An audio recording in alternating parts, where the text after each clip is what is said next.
Dans le surdoué, ceux qui m'intéressent, ce sont les hypersensibles. Et attention, hypersensibles, ça ne signifie pas des gens qui sont hyper émotifs. Ça ne signifie pas des gens qui vont pleurer à la moindre occasion, même si ça peut être aussi le cas. Ça signifie des gens qui ont une hyperesthésie, c'est-à-dire qu'au niveau de leur sens, ils ressentent les choses d'une façon supérieure. Un hypersensible peut être complètement agressé par un son, peut mettre un vêtement et ne pas le supporter, et d'une façon très difficile à vivre. Et bien souvent, cette hyperesthésie, malheureusement, elle est liée à un déficit d'inhibition latente.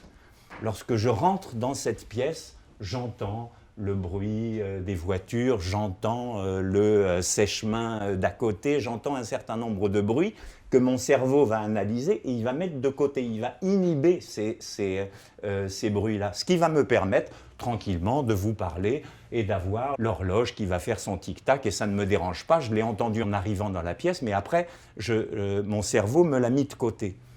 Malheureusement, souvent, les gens qui ont de l'hyperesthésie ont un déficit au niveau de cette inhibition des bruits. Et donc, lorsque il vous parle, cet hypersensible, il va continuer à être terrorisé par ce bruit du tic-tac qui va être là.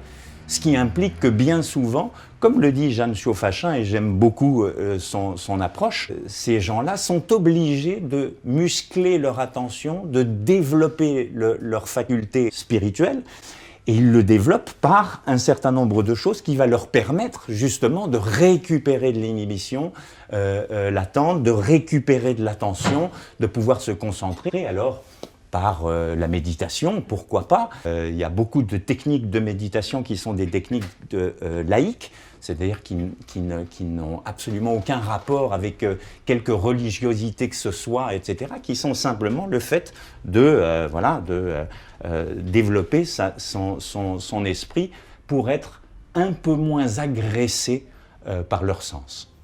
Je suis parce que nous sommes, je suis parce que nous sommes.